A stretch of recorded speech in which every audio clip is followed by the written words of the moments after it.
Saya singkat saja. Pertama, bersyukur malam hari ini bisa hadir di tempat yang sangat mulia ini, yaitu untuk bicara soal kebudayaan.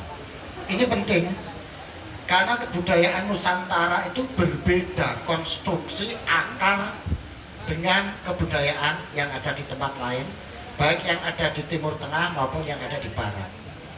Apa yang membedakan? Yaitu soal rasa. Rasa ini yang membuat kebudayaan Nusantara menjadi sophisticated, menjadi sesuatu yang dalam, masuk dalam jiwa, hati, dan kolbu. Kalau kebudayaan Barat, enggak. Karena kebudayaan Barat tumpuannya pada rasio dan materi, akal dan materi. Nah, saya akan sedikit mencoba ngasih contoh wujud kekuatan budaya Nusantara ketika melakukan kontestasi, ketika melakukan kompetisi dengan budaya-budaya yang lain. Satu contoh misalnya, ketika kebudayaan asing luar ya asingnya ya luar, datang ke Nusantara, ini tidak dihilangkan, tidak dihancurkan, tetapi ditata, direkrut dan dikonstruksi ulang.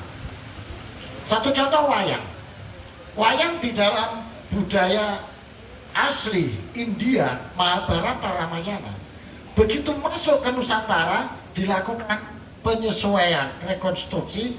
Generasi pertama yang melakukan rekonstruksi wayang adalah era abad 12, abad 11, terutama pada eranya yang agung, yaitu yang membuat Joyoboyo. Eranya Joyoboyo dilakukan rekonstruksi wayang. Kemudian mengalami rekonstruksi lagi pada eranya Wali Songo. Jadi selalu kebudayaan Nusantara menjadi perajut budaya-budaya yang masuk. Begitu Islam datang, Islam masuk abad ke-8, Pak. Tetapi mengalami stagnasi, tidak bisa diterima oleh Nusantara karena caranya, polanya tidak menggunakan budaya Nusantara, yaitu mentautkan rasionalitas dan spiritualitas. Dari abad ke-8 baru Islam ini bisa diterima abad ke-15, eranya Wali Songo, setelah dilakukan proses rekonstruksi dalam cara, pola, tindakan menyebarkan Islam. Contoh satu,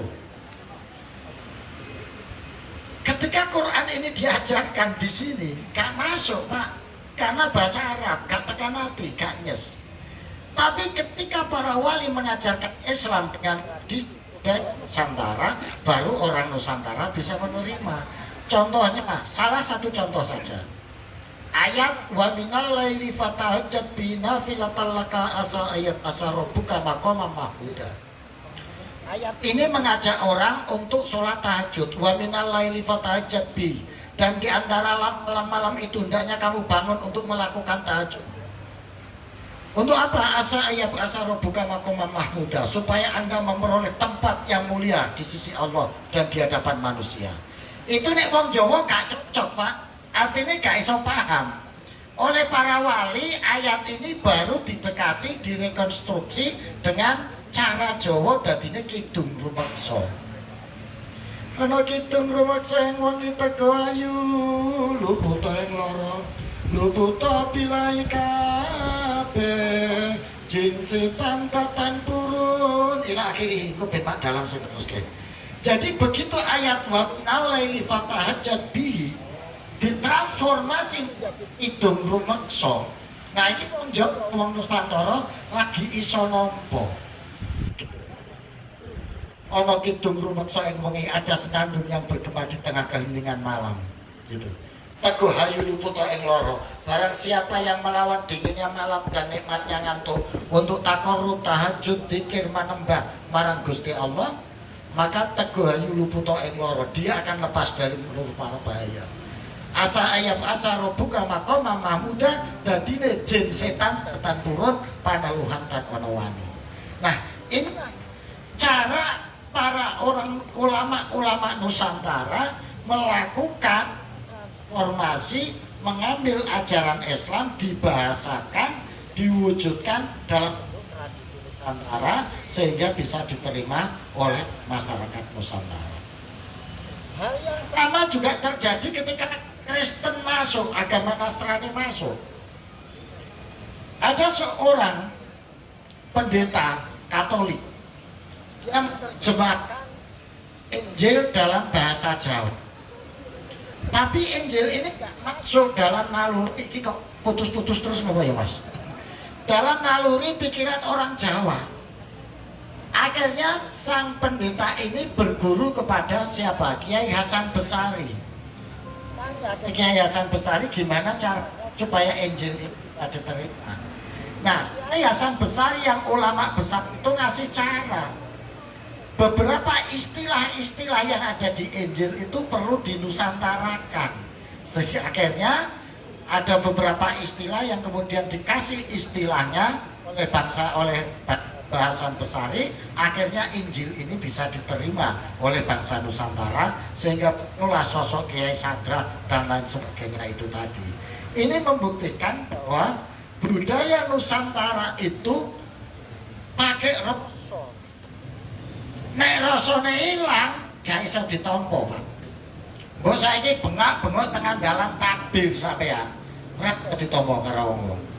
Gawa pentungan tengah dalan sampean. Dianggap syirik, dianggap bid'ah, dianggap kafir, ora dipercaya, Pak. Akan kehilangan rasa. Kalau saya sih berani mengatakan, nak sampean Islam, nak sampean Muslim, ayo bareng-bareng mensiarkan bid'ah. Karena kalau bid'ah ini nggak kita siarkan, wong Nuswantara gak kenal Islam. Jadi justru dengan bid'ah inilah kita mengenal Islam, karena terjadi apa? Jarak yang cukup jauh antara budaya Timur Tengah dengan budaya Nusantara, antara eranya Kanjeng Nabi Muhammad dengan eranya kita sekarang ini bangsa Nusantara. Jadi Bapak Ibu sekalian, alhamdulillah luar biasa malam kita mencoba kepada akar tradisi budaya kita, budaya Nusantara yang memiliki 3 kemampuan, yaitu hamengku, hamomong, hangemot. Hamengku, karakter budaya Nusantara ini punya kemampuan untuk hamengku, menjaga rekso. Budaya apapun yang masuk di Nusantara akan dijaga, dipelihara. Inilah yang oleh Dennis Lombard disebut dengan lapis-lapis budaya Nusantara. Yang kedua punya kemampuan hamengku, hamomong, digait, dimong, sehingga dirajut antara satu dan lainnya. Sehingga agama apapun yang dulu di tempat asalnya marah-marah, berantem, sampai Nusantara rukun, Pak. Hindu Buddha itu di asalnya tempat sana rukun, berantem. Hinayana Mahayana berantem. Sampai sini rukun, Pak. Bahkan besanan. Apa? Hindu, Buddha itu jadi satu. Buktinya apa? Itu rakyat Diapikatan dengan Pramodawardhani. Pramodawardhani beragama Buddha, rakyat Diapikatan beragama Hindu. Rukun di sini membangun suami istri, Pak. Bojone gawe candi Prambanan. Nah, oke, kira cocok iki. Aku penting suaranya apik ning son, Mas. Nak suara ning TPS gak penting. Sing penting suaranya ning son apik. Jadi rakyat Diapikatan beragama Hindu gawe candi Prambanan. Kemudian Pramodawardhani beragama Buddha gawe candi Borobudur, nikah kawin rukun. Si Sunni yang di Arab berantem sampai detik ini, begitu tiba ning Indonesia, ning Nusantara rukun, Pak. Bahkan sholawatane Syiah digawe karo wong Sunni. Tradisi-tradisi kesenian Syiah yang menjalankan orang Sunni. Itu hebatnya orang Nusantara. Tapi begitu sampean keluar dari akar tradisi budaya Nusantara, nek sampean Islam, mesti Islam yang suka berantem. Nek sampean Hindu, mesti Hindu yang suka berantem. Itu kalau keluar dari pakem budaya Nusantara, gitu. Maka kalau ada orang Islam sekarang yang suka berantem, itu karena dia nggak berpijak pada budaya Nusantara, tapi harus balik nih budayanya sing aneh kono kae ning Timur Tengah kono kae. Akhirnya jadi berantem terus nih gitu. Jadi ini yang perlu kita sadari bersama. Ayo dijogo, ayo direkso tradisi budaya Nusantara ini sebagai perajut. Jadi hamengku, hamomong. Yang ketiga adalah hangemot. Budaya Nusantara itu ngemot apa wae sing teko nang kene. Dikasih tempat, Pak. dikasih tempat semuanya dan tidak dihancurkan. Itulah yang perlu kita sadari bersama. Jadi nek ana wong sing saiki aneh-aneh ngajari sing ora-ora, sing gak cocok karo tradisi budaya nilai Nusantara, wes mesti gak payu, Pak. Payu sedelok mesti terus ilang maneh. Sedelok ilang maneh. Tapi sing repot iku ngrusake iku lho, Pak. Gitu. Ini yang harus kita jaga dan kita pelihara. Mudah-mudahan melalui acara-acara seperti ini kita bisa terus mengalirkan dan menjaga tradisi budaya Nusantara. Karena saya melihat saat ini nyuwun sewu, Nusantara ini seperti oase kebudayaan yang berasal dari air jernih budaya-budaya Nusantara ini. Tapi sekarang mata air kebudayaan Nusantara ini disumbat oleh sampah-sampah peradaban bangsa lain. Maka tugas kita sekarang ini adalah membuka sumbatan supaya mata air jernih kebudayaan Nusantara ini bisa tumbuh kembali, memancarkan kejernihan menjadi inspirasi untuk kumpul di danau dan oase Nusantara. Contoh konkret lagi, Pancasila. Pancasila itu bentuk ijtihad kebudayaan, Pak, yang menyatukan oase danau dari mata air Islam, mata air Hindu, mata air Buddha, mata air kepercayaan. Sumber-sumber mata air ini kumpul ditampung dalam suatu danau oase yang namanya Pancasila. Ya sekarang ini karena sumbatannya sumber mata airnya disumbat, akhirnya danau Pancasila ini dialiri oleh comberan-comberan dan sampah-sampah. Setiap hari kita mandi dan raup nganggo air sampah ini. Masya Allah. Ayo kita buka sumbatan ini supaya danau Pancasila ini dialiri oleh mata air jernih dari mata air kebudayaan Nusantara, mata air kebudayaan Islam, mata air kebudayaan Hindu, mata air kebudayaan Kristen yang menyatu di situ, sehingga kita bisa hidup dengan damai dan bersuci dengan bersih di danau Pancasila ini. Ini yang harus kita lakukan dan kita perjuangkan. Yuk kita buka sumbatan ini bareng-bareng supaya mengalir kembali mata air jernih kebudayaan. Saya kira wes siap burung ki, wes, nah ini Pak, ini memang wajahnya rada beda. Genset iki yo ngene iki, raine ngeten-ngeten iki. Sampean rungokne mawon nggih, nek ana sing penak nggih ditata bareng-bareng nggih. Ya, oke, saya akhiri, saya serahkan berikutnya pada adik-adik dari Tunas Muda. Terima kasih. Assalamualaikum warahmatullahi wabarakatuh. Yakinlah, antarkan dengan doa, lambungkan ke langit hingga Tuhan menyapa, berupa luka atau tentang bahagia. Manusia tahu baik, Tuhan yang tahu kebutuhannya.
Berkata sebab Tuhan tahu siapa Anda. Yakinlah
lahir dari rahim seorang ibu, rahim yang dirahmani Bapa.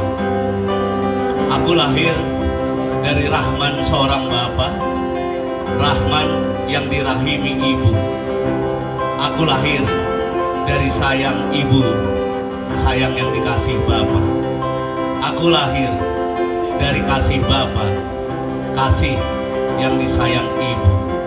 Ya, aku lahir dari kasih sayang seorang Bapa dan ibu. Aku lahir dari rahman rahim.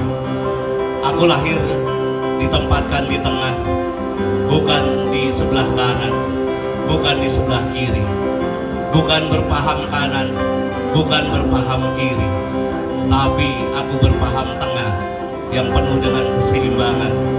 Dan aku menggunakan kanan dan kiri secara bergantian untuk mencapai tujuan dan kebahagiaan.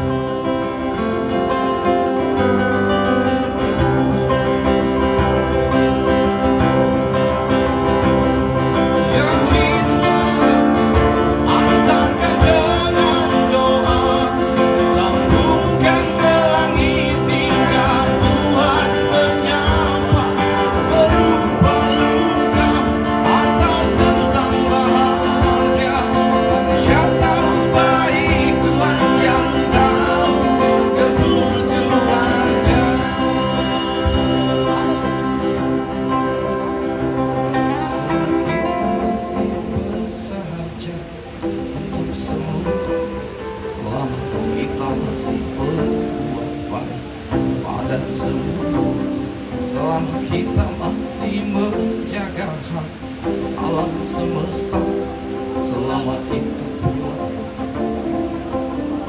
bahagia untuk semua.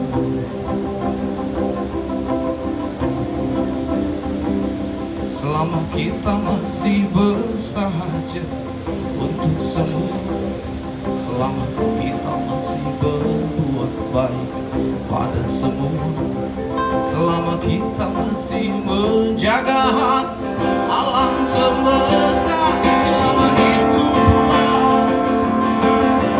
bahagia untuk semua.